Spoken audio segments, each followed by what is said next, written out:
রাস্তায়, শারমিন মুর্শিদ জবাব চায়, ডক্টর ইউনূস জবাব চায়, আবু ইউসুফের জবাব চায়, ডক্টর ইউনূস জবাব চায়, শারমিন মুর্শিদ জবাব চায়, বিজয় কৃষ্ণের জবাব চায়, বিজয় কৃষ্ণের জবাব চায়, শিক্ষক কেন রাস্তায়, শিক্ষক কেন রাস্তায়, রাষ্ট্র তুমি অন্ধ, রাষ্ট্র তুমি অন্ধ, বিবেকের দরজা বন্ধ, বিবেকের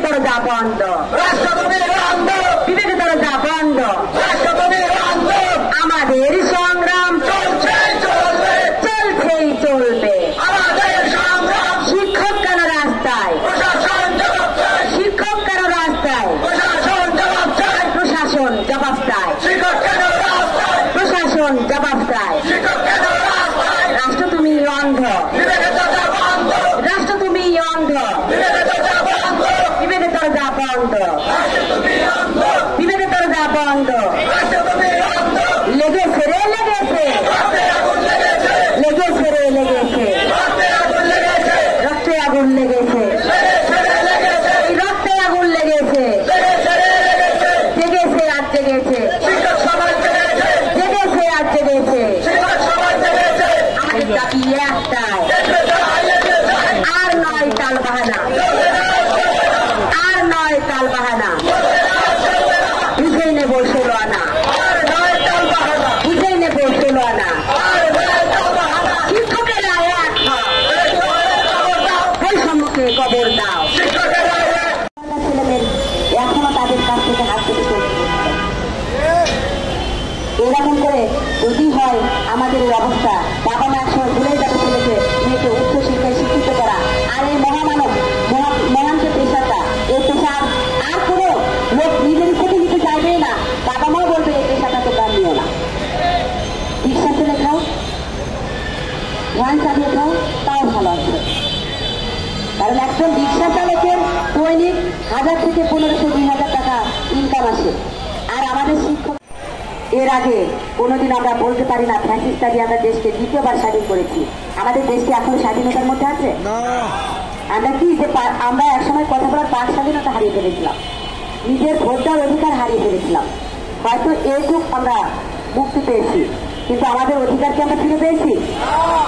যদি ফিরে পাইতাম আজকে 13 বছর 14 বছর 16 বছর 17 বছর 26 বছর ধরে আমরা এই কর্মরত মানুষ, কর্মের তাগিদে সবাই ছুটে চলছে।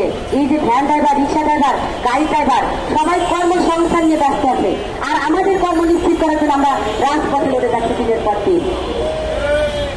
এটা আমার কোন ধরনের কথা?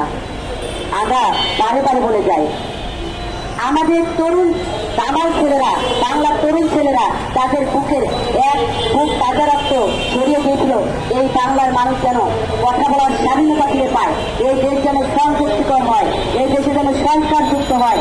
আমাদের এই সংস্কার যুক্ত হয়েছে, মুক্ত হয়েছে, সংস্কার মুক্ত চেয়েছিল আমাদের এই জামাই ছেলেরা, ওই সংস্কার মুক্ত হয়েছে। আজকে শিক্ষক কেন রাস্তায় থাকবে? যদি সংস্কার মুক্তই হতো শিক্ষককে রাস্তায় থাকার কথা ছিল না? শিক্ষক কি রাস্তার পাত্র? রাস্তার পাত্র বলেন কেউ? শিক্ষক কি আন্দোলনের পাত্র? আজকে শিক্ষক রাস্তায় দিনের পর দিন রক্ষা করে এই যে একটা মানবতার জীবন যাপন করে যাচ্ছে। আমার মনে হয় এখানে অধিকাংশ শিক্ষক লাঞ্চটা পর্যন্ত করতে পারে না। রাতের খাবারটা আমাদের এক সংগঠন আছে ডাক্তারবাড়ি ফাউন্ডেশন, তারা দিয়ে যায়, যে খাবারটা আমাদের জন্য না, ওটা রাস্তার মানুষের জন্য, যারা পায় না, যাদের খাবার অন্ন ঘুরছে না তাদের জন্য। আর সেখানে আমরা শিক্ষক হয়ে যাচ্ছি, এটা কি আমাদের জন্য লজ্জা না? এটা কি খাবার আমাদের জন্য? আমরা সেই খাবারটাকে দিন পার করছি, এটা কি রাষ্ট্র চোখে দেখে না? আজকে সারা Bangladesh video footage CC camera দ্বারা রচিত হচ্ছে। আমাদের প্রশাসনিক ভাইয়েরা আমাদের মধ্যে শিবির রেখে ঢুকে আসছেন, আপনারা হয়তো জানেন না যে এরাই সকল তথ্য পাচার করছে।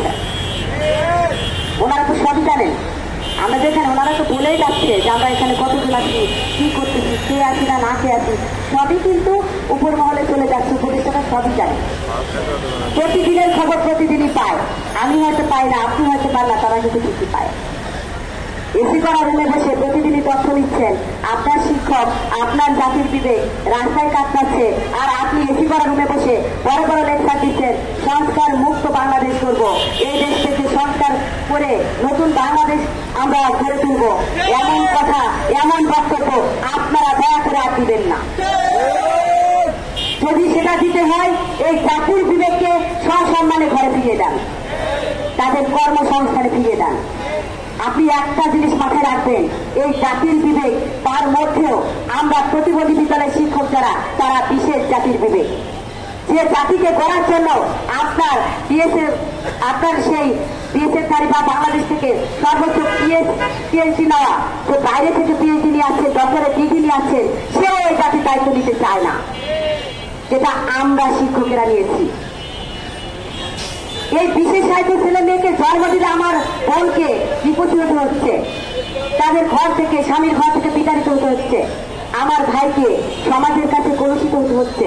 তোর পাপের ফল তোর সন্তান, এই অভিশপ্ত জীবন তোর জীবনে এসেছে, তুই পাপ করেছিস তাই। আর হচ্ছে আমাদের পাপের সন্তান, আমার প্রতিবন্ধী ছেলেকে আমার পাপের সন্তান। আল্লাহ যাকে তাকে যে কোনো বয়সেই দিতে পারে, আর সেই পাপের ফলের কারণে, সেই পাপের কথা বলে, সেই সন্তানের পাপ বলে আপনারা আমাদের দায়ী করতেছেন। আমরা শিক্ষক যারা আছি এখানে, আমার অনেক ভাই বোন আছেন, অনেকে বিয়েটাও করতে পারেননি, বেতন হয়নি বিদায় বলতে লজ্জা লাগে, কারণ আমরা বাংলাদেশে পড়া শেষ করেছি। আজকে বিশেষ সাহিত্য ছেলে মেয়ের দায়িত্ব কেন নিয়েছি? এই দায়িত্ব নিতে গিয়ে সমাজের কাছে সর্বোচ্চ অবহেলিত আমরা। এটা আসলে লজ্জাজনক কথা। বিয়ের কথা বললে অনেকে অনেক ধরনের কথা বলতে পারে, কিন্তু এটাই সত্য যে আমার ভাইরা বিয়ে করতে গেলে সেখানে বলে বিয়ে দেওয়া হয় না। মায়েরা বলে ছেলে কি করে, প্রতিবন্ধী বিদ্যালয়ের শিক্ষক, কিন্তু বেতনই পায় না, আমার মেয়েকে খাওয়া বেশি। কারণ এই পৃথিবীতে একটা মেয়ে আপনার কাছে কিছু না, কিন্তু বাবার কাছে সে আদরের রাজকন্যা। সেই সাধনার সম্পদকে যার তার হাতে তুলে দিতে পারে না। বাবা মা নিশ্চিত না হয়ে এই প্রতিবন্ধী বিদ্যালয়ের শিক্ষকের হাতে তুলে দেবে, কি খাওয়াবে তার মেয়েকে? সত্যি কিনা বলেন? আমার অনেক বোনেরও বিয়ে হচ্ছে না, প্রতিষ্ঠান না হবে ততদিন পর্যন্ত আমরা সুস্থ মস্তিষ্কে চলতে পারবো না, ততদিন পর্যন্ত কারণ ঘরের ঘরণী বা বোঝা হয়ে আমরা থাকতে চাই না। এটার জন্য দায়িত্ব নিতে হবে রাষ্ট্রকে, এই দায়ভার নিতে হবে রাষ্ট্রকে, এই দায়ভার পুরো রাষ্ট্রকে নিতে হবে। কারণ আপনার এই অবহেলার কারণে শিক্ষক হয়ে তারা এমন ফোন কেন করবে, তারা আজকে না খেয়ে কেন থাকবে?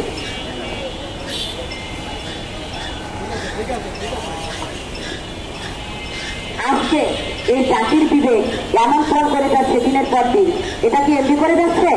আমার অবিবাহিত ভাই বোনেরা কেন ফোন করছে বলতে পারেন?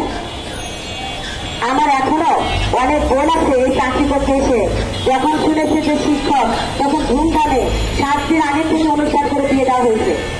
তাকে 5 ভরি গহনা দিয়ে সুন্দরভাবে আপ্যায়ন করে ঘরের বড় করে নিয়ে আসা হয়েছে। ঠিক 4 থেকে 5 বছর পরে যখন বেতন হয়নি, সেই বোনকে ডিভোর্স দেওয়া হয়েছে। বোনেরা কি বিয়ে করার সাহস পাবে? এই দুঃসাহসী বোনেরা এই স্কুলে চাকরি করে পাবে? বোনেরা সেখান থেকে ফোন নিয়েছে যে আমরা আগ্রহ থাকতে চাই, ডিভোর্স হতে চাই না, এই কলঙ্কময় অধ্যায় আমাদের জীবনে নিতে চাই না। ভাইদের অধ্যায়টা কি? যখন তার ঘরের ঘরণীকে সে দায়িত্ব পোষণ না করতে পারে, ঠিকঠাক মতে ভরণ পোষণ দিতে না পারে, ওই বোন এক সময় সংসার ছেড়ে চলে যায়, তোর সংসার আমি আর করতে পারবো না। যদি না খেয়ে সংসার করতে হয়, তোর সংসার আমি কেন আসছি? যদি বলা যায় যে গার্মেন্টসে বা অন্য কোনো কাজ করে করো, বাবার সংসারে ভালো ছিলাম, তার সংসার আমার করার প্রয়োজন নাই, বলে আমার ভাইকে ডিভোর্স দেওয়া হচ্ছে। এটা কি আমরা ভাই বোন উভয়ের ভুক্তভোগী নয়? আজকে এর জন্য দায়ী কে? এর জন্য দায়ী কে? কে দায়ী? এই রাষ্ট্র, এই রাষ্ট্রের প্রধান। স্পষ্ট অক্ষরে বলতে চাই, স্পষ্ট ভাষায় বলতে চাই, আমাদের এই বিপন্নময় জীবন, মানবতার জীবনের জন্য এই রাষ্ট্রের প্রধান দায়ী।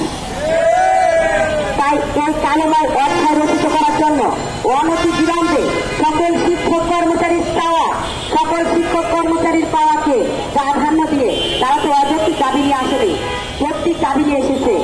আপনারা যেভাবে চেয়েছেন, যেভাবে বলেছেন, 28টা ডকুমেন্ট কারিকুলাম ফিল আপ করে তারা আজকে অনলাইনে আবেদন করে সক্ষমতা অর্জন করেছেন। বাছাই বাছাইয়ের নামে কাল ক্ষেপণ করে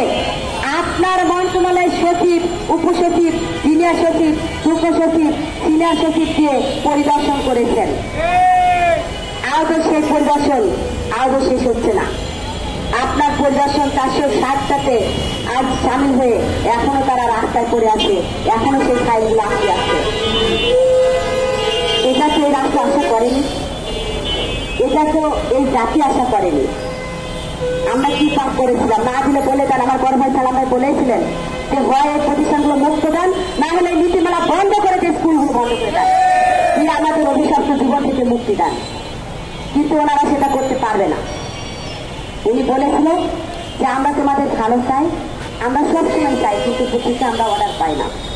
তার মানে সকলেই পজিটিভ, উপরের গন্ডগোল। এই উপরের মাথাটাকে হয়তো ফ্যাসিস্টের প্রধান, সে ফ্যাসিস্টের প্রধান অংশ যদি আমাদের উপর মহলে থাকে আর আমরা শুধু বলি ফ্যাসিস্ট তাড়িয়েছি, ফ্যাসিস্ট তাড়িয়েছি, ফ্যাসিস্ট তাড়িয়েছি, আরো কি ফ্যাসিস্ট তাড়িয়েছি পেরেছি? তাহলে ওই ফ্যাসিস্টটা আগে তাড়াতে হবে, যে আমাদের মর্ম বোঝে না, যার কারণে আজকে শিক্ষক দিনের পর দিন, রাতের পর রাত এই কুকুর বিড়ালের সাথে ফুটপাতে দিন কাটাচ্ছে, পাগলের সাথে দিন কাটাতে হচ্ছে। এটা কি শিক্ষকের জীবন? আমরা এই জীবন থেকে মুক্তি চাই। আমরা এরকম ভাবে আর কালক্ষেপণ করতে চাই না। আমি অভিশপ্ত জীবন থেকে মুক্তি চাচ্ছি।